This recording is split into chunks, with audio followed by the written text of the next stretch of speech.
Hello friends, ఈ వీడియోని మీకు అందిస్తున్న వారు లోకల్ యాప్.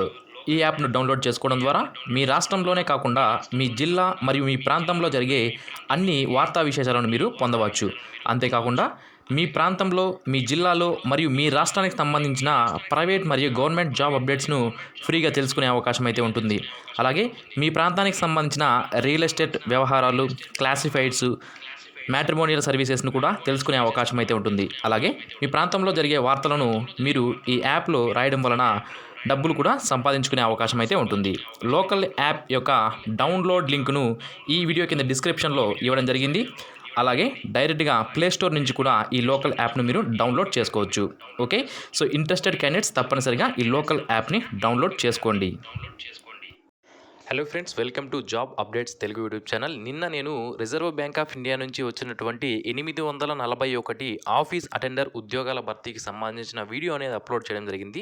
చాలామంది క్యాండిడేట్స్ ఈ reserve bank of India RBI నుంచి వచ్చిన ఆఫీస్ అటెండర్ ఉద్యోగాల భర్తీకి ఏ విధంగా ఆన్లైన్లో అప్లై చేసుకోవాలో వీడియో చేయండి అని చాలామంది అయితే ఈ వీడియో కింద కామెంట్స్లో అడగడం జరిగింది. కాబట్టి ఈ వీడియోలో మనం ఈ రిజర్వ్ బ్యాంక్ ఆఫ్ ఇండియా నుంచి వచ్చిన ఆఫీస్ అటెండర్ ఉద్యోగాలకి ఏ విధంగా అప్లై చేసుకోవాలని తెలుసుకుందాం. సో చాలామంది ఏమంటున్నారంటే ఇది 2020కి సంబంధించిన నోటిఫికేషన్ మాకు 2021లో ఎందుకు చెప్తున్నారు అంటున్నారు. ఫ్రెండ్స్, ఇది మనకి 2020లో రిలీజ్ అవ్వాల్సినటువంటి నోటిఫికేషన్. కానీ కొన్ని సిచ్యువేషన్స్ వలన మనకి 2020 నోటిఫికేషన్ అనేది 2021లో ఓపెన్ అయింది. ఓకే, సో అయితే 2021లో కూడా మనకి సపరేట్గా ఇంకొక నోటిఫికేషన్ కూడా రిలీజ్ అయ్యే అవకాశం అయితే ఉంటుంది. సో ఇది అట్ ద ఎండ్ ఆఫ్ ఇయర్లో మనకి నోటిఫికేషన్ అనేది ఆఫీస్ అటెండర్ ఆర్బీఐ నుంచి ఆఫీస్ అటెండర్ నోటిఫికేషన్ 2021 నోటిఫికేషన్ కూడా మనకి 2021 సంవత్సరంలోనే రిలీజ్ అయ్యే అవకాశం ఉంది. రిలీజ్ అయిన వెంటనే నేను మీకు తెలియజేస్తాను. ఓకే, సో ఫ్రెండ్స్, మనకి ఆన్లైన్లో అప్లై చేసేటప్పుడు మనం చాలా జాగ్రత్తగా అప్లై చేయాల్సి ఉంటుంది. ఎందుకంటే చిన్న తప్పు చేసినా కూడా మనకి డాక్యుమెంట్ వెరిఫై అయినప్పుడు తర్వాత మిమ్మల్ని రిజెక్ట్ చేసే అవకాశం అయితే ఉంటుంది. మీరు ఎగ్జామినేషన్లో క్వాలిఫై అయినా కూడా తర్వాత మిమ్మల్ని రిజెక్ట్ చేసే అవకాశం అయితే ఉంటుంది. కాబట్టి చాలా జాగ్రత్తగా మనం ఆన్లైన్ రిజిస్ట్రేషన్స్ అనేవి చేసుకోవాల్సి ఉంటుంది.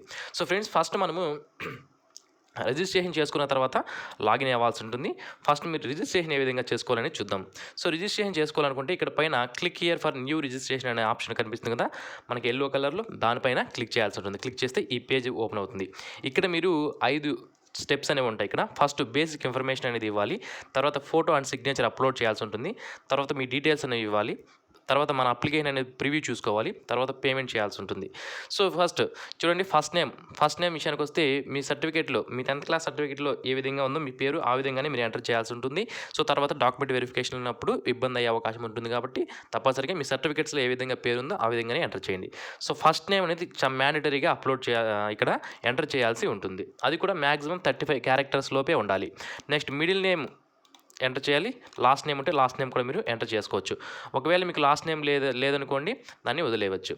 సో ఫస్ట్ నేమ్ ఇక్కడ ఎంటర్ చేసిన తర్వాత కింద ఆ ఫస్ట్ నేమ్ పైన ఏదైతే ఎంటర్ చేసారో దాన్ని మీరు సేమ్ ఇక్కడ కన్ఫర్మ్ చేసుకోవాల్సి ఉంటుంది.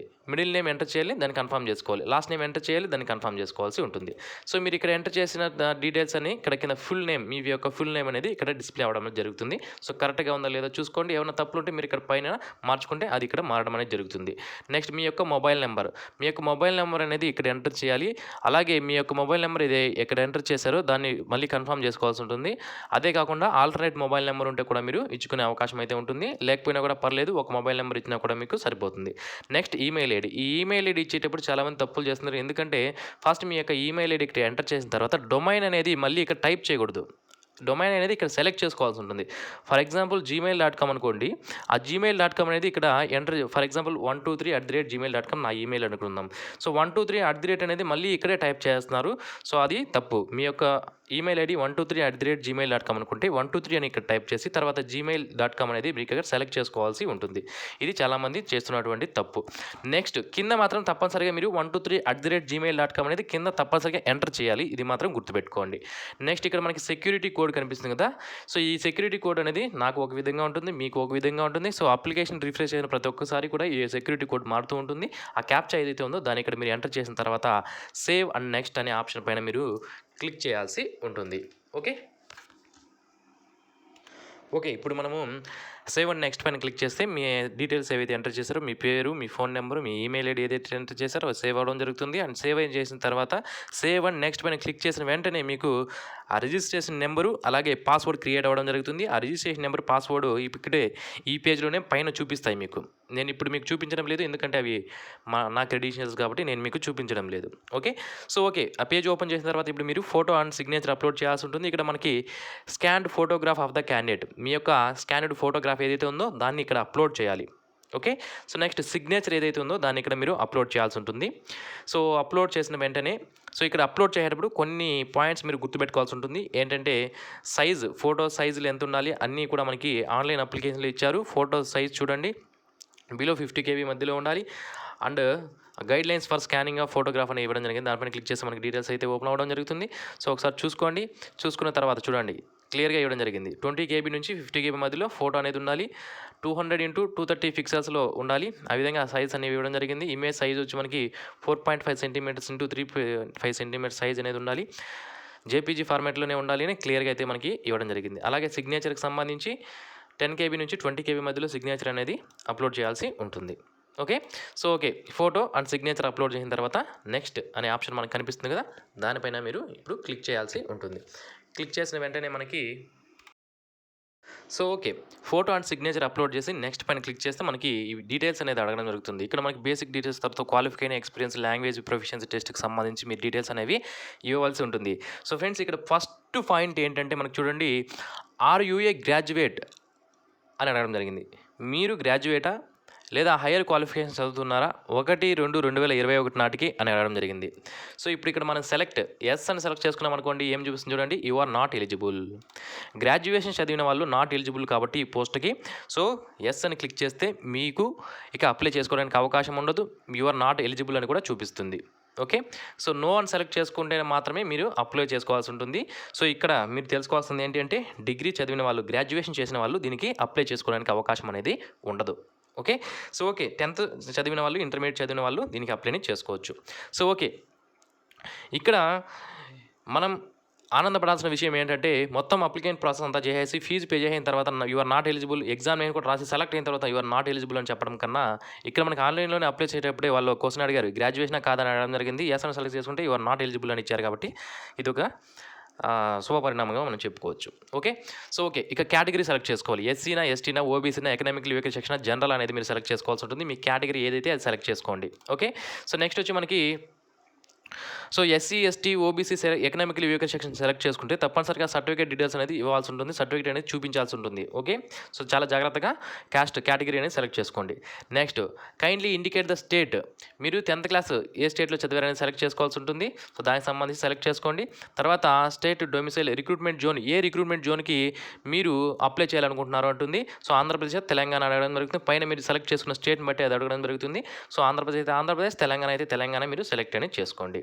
Next are you from Vidarbha region of Maharashtra state, మీరు మహారాష్ట్ర స్టేట్కి సంబంధించి విదర్భ ప్రాంతానికి చెందిన వాళ్ళైతే ఎస్ అని, లేకపోతే నో అని సెలెక్ట్ చేసుకోండి. ఓకే, సో పైన ఆటోమేటిక్గా ఆంధ్రప్రదేశ్ని సెలెక్ట్ చేసాం కాబట్టి అది మనకి ఇక్కడ ఆప్షన్ అనేది సెలెక్ట్ చేసుకునే అవసరం అనేది లేదు. Next select the office you are applying for, ఏ ఆఫీస్కి మీరు అప్లై చేస్తున్నారంటే హైదరాబాద్ ఆఫీస్కి, ఎందుకంటే పైన మనం ఆంధ్రప్రదేశ్ని సెలెక్ట్ చేసాం కాబట్టి ఆటోమేటిక్గా మనకి హైదరాబాద్ అనేది ఆటోమేటిక్గా చూపించడం జరుగుతుంది. Next state from which the candidate ఇంటెండ్స్ to apply, ఇక్కడ మనకి ఆంధ్రప్రదేశ్కి, తెలంగాణకి అనేది మీరు సెలెక్ట్ చేసుకోవాల్సి ఉంటుంది. Next centre of examination, examination centres, మనం పైన ఇచ్చిన ఆప్షన్లను బట్టి మనకి ఇక్కడ ఎగ్జామినేషన్ సెంటర్స్ అనేవి చూపిస్తుంది. ఒకవేళ మీరు తెలంగాణ సెలెక్ట్ చేసుకుంటే తెలంగాణ రాష్ట్రానికి సంబంధించిన ఎగ్జామ్ సెంటర్స్ అనేవి చూపిస్తుంది. ఆంధ్రప్రదేశ్ సెలెక్ట్ చేసుకుంటే ఆంధ్రప్రదేశ్ సంబంధించిన ఎగ్జామ్ సెంటర్స్ అనేవి చూపిస్తుంది. మీకు ఏ ఎగ్జామ్ సెంటర్ కావాలనుకుంటే దాన్ని మీరు సెలెక్ట్ అనేది చేసుకోవచ్చు. నెక్స్ట్ లాంగ్వేజ్ ప్రొఫిషియన్సీ టెస్ట్లో మీరు ఏ లాంగ్వేజ్లో పార్టిసిపేట్ చేయాలనుకుంటున్నారంటే, సో మనం ఆ పైన ఆంధ్రప్రదేశ్, తెలంగాణ సెలెక్ట్ చేసుకున్నాం కాబట్టి మనకు తెలుగు లాంగ్వేజ్ మాత్రమే చూపిస్తుంది.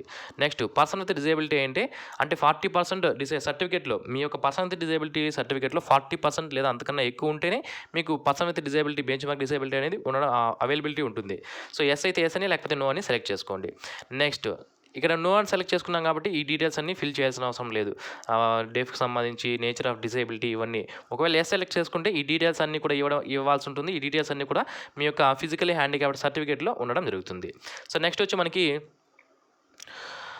Do you need compensatory time at the time of examination. Scribe candidates ఎవరైతే ఉంటారో వాళ్ళకి టైం అనేది 20 మినిట్స్ ఎక్కువ ఉంటుంది రాసుకోవడానికి ఎగ్జామినేషన్. వాళ్ళు ఎస్ అని సెలెక్ట్ చేసుకోవాలి, లేకపోతే నో అని సెలెక్ట్ చేసుకోవాలి. Next, are you suffering from cerebral palsy? Yes అయితే ఎస్ అని, లేకపోతే నో అని. If yes, do you need compensatory time? Okay. So next, hand is affected అయితే ఎస్ అని, లేకపోతే నో అని సెలెక్ట్ చేసుకోండి. If yes, do you need compensatory time అంటే ఎస్ అని, లేకపోతే నో అని. Do you intended to use the service of the scribe? చెప్పాను కదా, స్క్రైబ్ సంబంధించి ఎస్ అని, లేకపోతే నో అని సెలెక్ట్ చేసుకోవాలి. ఎక్స్ సర్వీస్ మెన్ అయితే ఎస్ అని సెలెక్ట్ చేసుకోండి, లేకపోతే నో అని సెలెక్ట్ చేసుకోండి. ఎక్స్ సర్వీస్ డిసేబుల్డ్ అయితే ఎస్ అని, లేకపోతే నో అని సెలెక్ట్ చేసుకోండి. నెక్స్ట్, ఒకవేళ ఎస్ అని సెలెక్ట్ చేసుకొస్తే ఇక్కడ ఎన్ని సంవత్సరాలు మీరు ఎక్స్ సర్వీస్ మెన్ చేశారు అంటే ఆర్మీలో కానీ, నేవీలో కానీ, ఎయిర్ ఫోర్స్లో కానీ చేశారు అని అడగడం జరుగుతుంది. దానికి సంబంధించిన డీటెయిల్స్ అనేవి ఇవ్వాల్సి ఉంటుంది. So service man killed action సంబంధించి ఎస్ అయితే, లేకపోతే నో అని సెలెక్ట్ చేసుకోండి. సో నెక్స్ట్ వచ్చి మనకి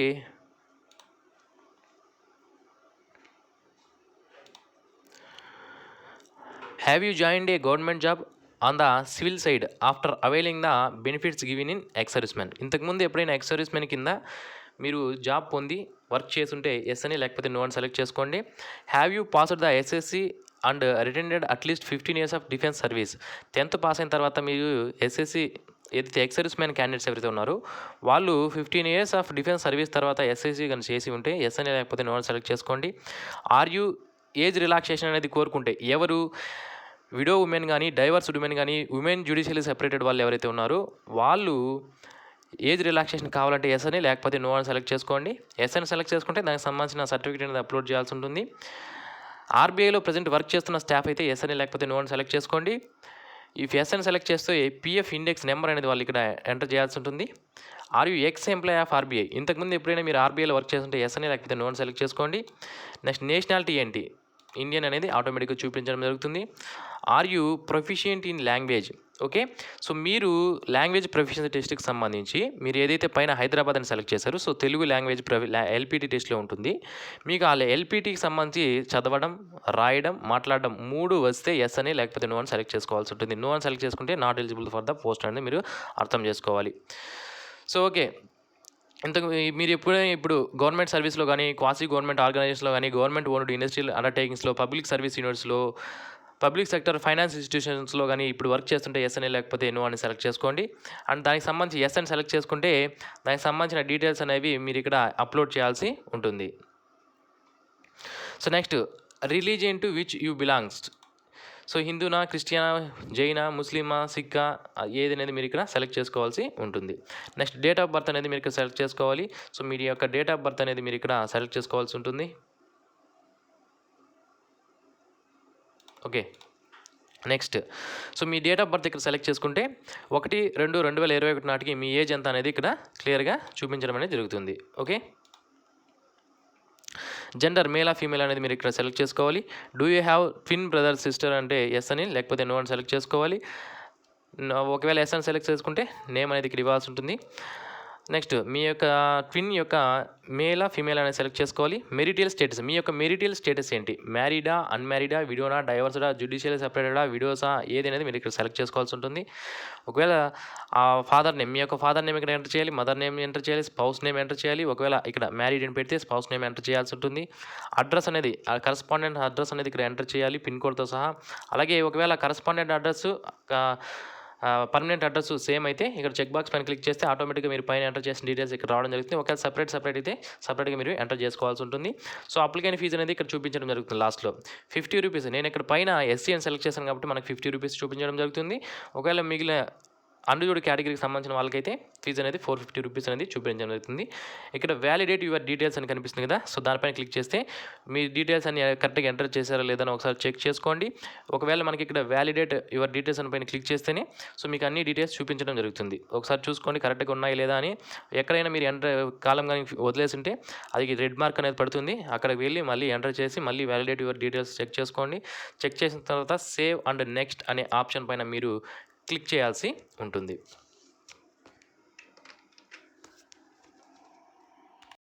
సో ఇప్పుడు మన క్వాలిఫికేషన్ సంబంధించి అలాగే లాంగ్వేజ్ సంబంధించిన డీటెయిల్స్ అనేది ఇవ్వాల్సి ఉంటుంది. చూడండి, ఫస్ట్ క్వాలిఫికేషన్ సంబంధించి ఎస్ఎస్సినా మెట్రికులేషనా సబ్జెక్ట్స్ ఏమైనా అడగడం జరుగుతుంది. సో సబ్జెక్ట్స్ ప్లేస్లో మీరు 10th అన్న పెట్టవచ్చు, లేదా subject me list of subjects ఏవైతే ఉంటాయో వాటిని కూడా టైప్ చేసుకునే అవకాశం అయితే ఉంటుంది. సో ఇక్కడ చూసుకుంటే డేట్ ఆఫ్ పాస్ అనేది మనకి సర్టిఫికేట్లో ఉంటుందండి. ఏ డేట్‌ని పాస్ అయ్యారు అనేది క్లియర్‌గా మనకి సర్టిఫికేట్‌లో ఉంటుంది. ఎగ్జాక్ట్ డేట్ ఉండకపోయినా మంత్ అండ్ ఇయర్ అనేది క్లియర్‌గా ఉంటాయి. వాటిని సెలెక్ట్ చేసుకోండి. మీ యొక్క పర్సెంటేజ్ ఎంత అనేది ఇక్కడ ఏయాల్సి ఉంటుంది.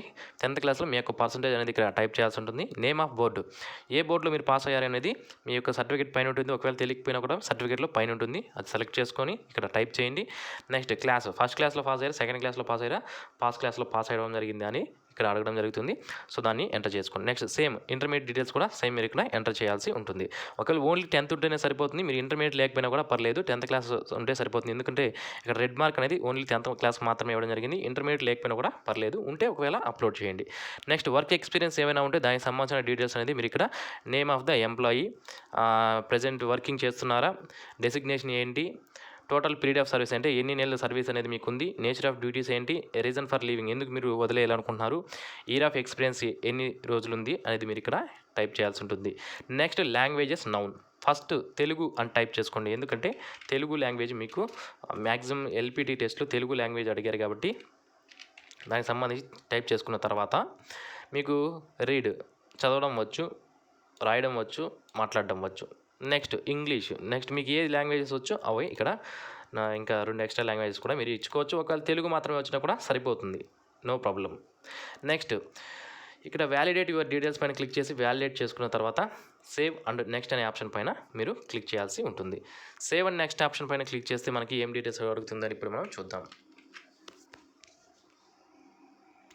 సేవ్ ఆప్షన్ పైన క్లిక్ చేసిన తర్వాత మీ యొక్క అప్లికేషన్ ఫామ్ అనేది మొత్తం చూపించడం జరుగుతుంది. ఇప్పటివరకు మనం డీటెయిల్స్ అన్ని ఏవైతే ఎంటర్ చేసామో స్టార్టింగ్ నుంచి వాటన్నిటిని ఒక అప్లికేషన్ ఫామ్ రూపంలో మొత్తం చూపించడం జరుగుతుంది. సో చూసుకోండి కరెక్ట్గా ఉన్నాయో లేదో, మొత్తం పేజ్ మొత్తం చూసుకోండి, ఒకసారి చెక్ చేసుకోండి. సో ఇక్కడ తర్వాత ఫైనల్లో మనకి డిక్లరేషన్ ఉంటుంది. ఐ అగ్రీ పైన క్లిక్ చేసి కింద మీ సిగ్నేచర్ దగ్గర I confirm that this is my signature అని కన్ఫర్మ్ చేసిన తర్వాత ఫైనల్ సబ్మిట్ అనే ఆప్షన్ కనిపిస్తుంది. దానిపైన మీరు సబ్మిట్ అనే ఆప్షన్ పైన క్లిక్ చేయాల్సి ఉంటుంది. సో కన్ఫర్మా లేదా అని మళ్ళీ అడుగుతుంది. సో కన్ఫర్మ్ అని మీరు సెలెక్ట్ చేసుకోండి. లేదంటే ఇక్కడ పైన మన ఫోటో దగ్గర కూడా మీరు కన్ఫర్మ్ చేసుకోవాల్సి ఉంటుంది. ఫోటో దగ్గర కూడా మీ యొక్క డీటెయిల్స్ అంటే మీ ఫోటోనా కాదనేది మీరు చెక్ బాక్స్ పైన క్లిక్ చేయాల్సి ఉంటుంది. క్లిక్ చేసిన తర్వాత ఫైనల్ సబ్మిట్ అనే ఆప్షన్ పైన మీరు క్లిక్ చేయాలి. సో క్లిక్ చేసిన వెంటనే సో పేమెంట్ ఏదైతుందో ఆ పేజ్ దగ్గరికి తీసుకెళ్ళడం జరుగుతుంది. సో పేమెంట్ ఎంత అనేది మీకు చూపిస్తుంది. సో ఇది ఎస్సీకి సంబంధించిన అప్లికేషన్ కాబట్టి 50 రూపీస్ చూపిస్తుంది. ఒకవేళ అన్రిజర్వ్డ్ కేటగిరీకి సంబంధించిన వాళ్ళకైతే ఫీజు 450 రూపీస్ ఏమో చూపిస్తుంది. సో ఎంత ఫీజు అనేది చూసుకోండి. చూసుకున్న తర్వాత కింద క్యాప్చా కనిపిస్తుంది. దాన్ని ఎంటర్ చేసిన తర్వాత సబ్మిట్ పైన క్లిక్ చేయండి. క్లిక్ చేసిన వెంటనే do you want to submit ఉంటుంది. ఎస్ ఓకే పైన క్లిక్ చేసుకోండి. క్లిక్ చేసిన తర్వాత పేమెంట్కి సంబంధించిన బిల్ డెస్క్కి మిమ్మల్ని తీసుకెళ్ళడం జరుగుతుంది. ఇక్కడ మీరు డెబిట్ కార్డ్ ద్వారా కానీ, క్రెడిట్ కార్డ్ ద్వారా కానీ, debit card plus ATM pin ద్వారా కానీ, ఇంటర్నెట్ బ్యాంకింగ్ ద్వారా కానీ, వ్యాలెట్స్ ఏవైతే ఉన్నాయో ఫోన్పే కానీ, పేటీఎం కానీ, గూగుల్ పే కానీ ఇలా పే చేసుకోవచ్చు. క్యూఆర్ కోడ్ యూపీఐ యూజ్ చేసి కూడా మీరు పేమెంట్ అనేది చేసుకునే అవకాశం అయితే ఉంటుంది. ఓకే, సో దానికి సంబంధించి మీరు ఏ టైప్ ఆఫ్ చేయాలనుకుంటున్నారో సెలెక్ట్ చేసుకోండి. ఇక్కడ దానికి సంబంధించిన డీటెయిల్స్ ఎంటర్ చేసి మేక్ పేమెంట్ పైన క్లిక్ చేసి పేమెంట్ చేస్తే మీ అప్లికేషన్ అనేది ఫైనల్ సబ్మిట్ అవ్వడం జరుగుతుంది. తర్వాత అప్లికేషన్ ఫామ్ని డౌన్లోడ్ అనేది చేసుకోండి. ఇది ఫ్రెండ్స్ ఆర్బీఐకి సంబంధించి reserve bank of India office attender ఉద్యోగాల భర్తీకి ఏ విధంగా ఆన్లైన్లో అప్లై చేసుకోవాలనేది స్టెప్ బై స్టెప్ మనం తెలుసుకున్నాం. మరిన్ని ఇలాంటి డైలీ జాబ్ అప్డేట్స్ మీరు మిస్ అవ్వకుండా పొందడానికి మన ఛానల్కి తప్పకుండా సబ్స్క్రైబ్ చేసుకోండి. ఈ వీడియో మీకు నచ్చినట్లయితే లైక్ చేయండి, మీ ఫ్రెండ్స్కి తప్పనిసరిగా షేర్ చేయండి. Thanks for watching this video. Have a nice day friends.